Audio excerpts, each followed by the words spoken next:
Merci de nous retrouver sur infolive.tv. Voici les titres de l'actualité. L'Iran a procédé jeudi à de nouveaux essais de missiles dans le golfe Persique, ce qui a monté d'un cran la tension entre Téhéran et les pays occidentaux. La secrétaire d'État américaine, Condoleezza Rice, avait quelques heures auparavant averti que les États-Unis défendaient Israël face aux menaces iraniennes.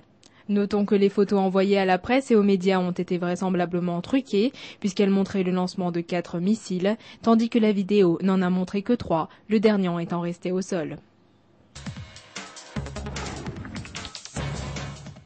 Des militants de la bande de Gaza ont lancé 2 roquettes Qassam sur le Negev occidental ce jeudi, quelques heures après que les forces armées israéliennes aient tué un membre du Hamas qui, après avoir traversé la frontière entre Gaza et Israël, avait refusé d'arrêter sa course en direction des soldats de Tsahal. Il s'agit du premier incident de ce type depuis les accords de trêve entre Israël et le Hezbollah, signés le mois dernier.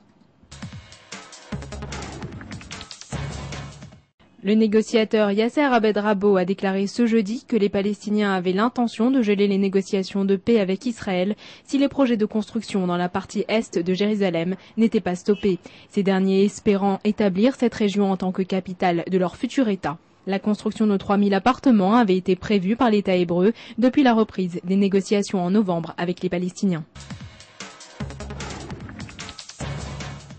D'après un avis remis au tribunal par les avocats du Premier ministre, la nouvelle enquête auprès de l'homme d'affaires juif américain Maurice Talansky, témoin central de l'affaire Olmert, devrait durer 5 jours.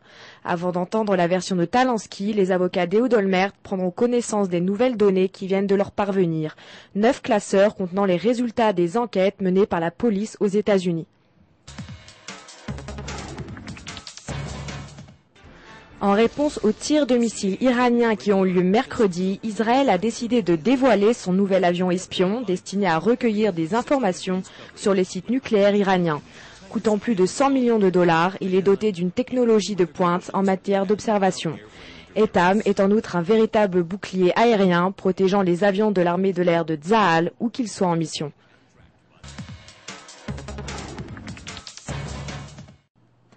Afin de compenser la flambée du shekel face au dollar et stabiliser l'économie, la Banque d'Israël va injecter 100 millions de dollars par jour à partir de ce jeudi.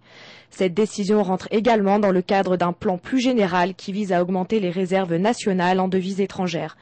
Avec le début de la hausse du shekel en mars, la Banque d'Israël avait racheté des dollars pour la première fois en 10 ans. C'est la fin de ce flash, merci de nous avoir suivis sur InfoLive TV, la première télévision israélienne sur Internet qui émet en 4 langues depuis Jérusalem.